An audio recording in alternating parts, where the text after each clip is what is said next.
Et on a vu précédemment, dans la dernière vidéo, comment résoudre une équation qui fait intervenir des fractions. On va maintenant voir dans cet exemple comment travailler avec les parenthèses. Alors, on va commencer par l'étape 0 pour résoudre cette équation. Alors, il s'agit de regarder les termes semblables et simplifier si possible. Bien, si je regarde ce que j'ai comme équation, donc à gauche, oui, effectivement, il y a 4 au carré. Donc, je peux simplifier. Donc, je vais pouvoir le faire ici en regardant les priorités des opérations. Donc, on va pouvoir faire les exposants. Alors, 4 au carré, donc 4 fois 4, 16.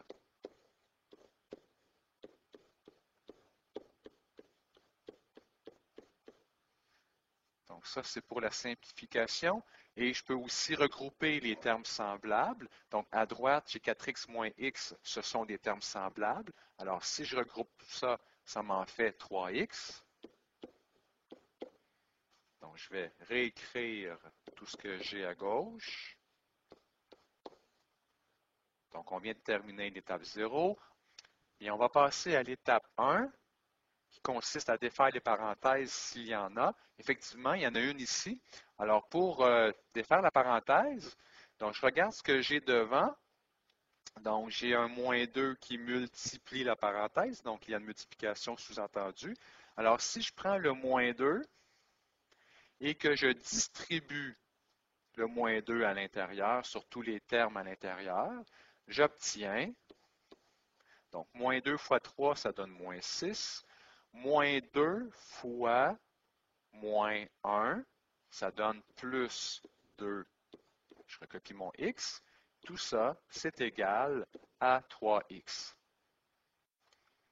Donc ici, je peux, après que cette étape soit faite, je peux retourner à l'étape 0 parce que je me rends compte que je peux regrouper des termes semblables.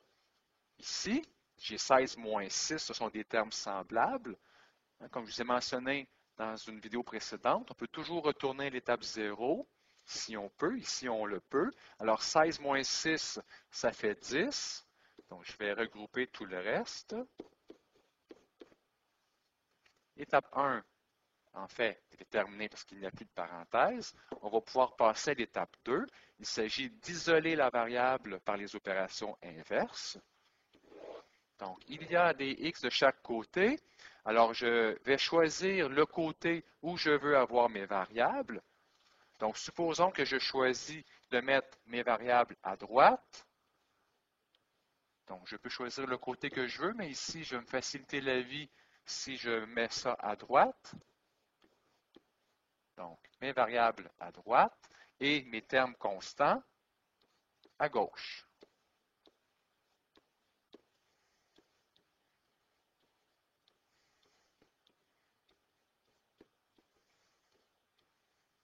Donc, je vais regarder mon équation. Je devrais mettre mes variables à droite, donc le plus 2x n'est pas du bon côté, je devrais l'éliminer.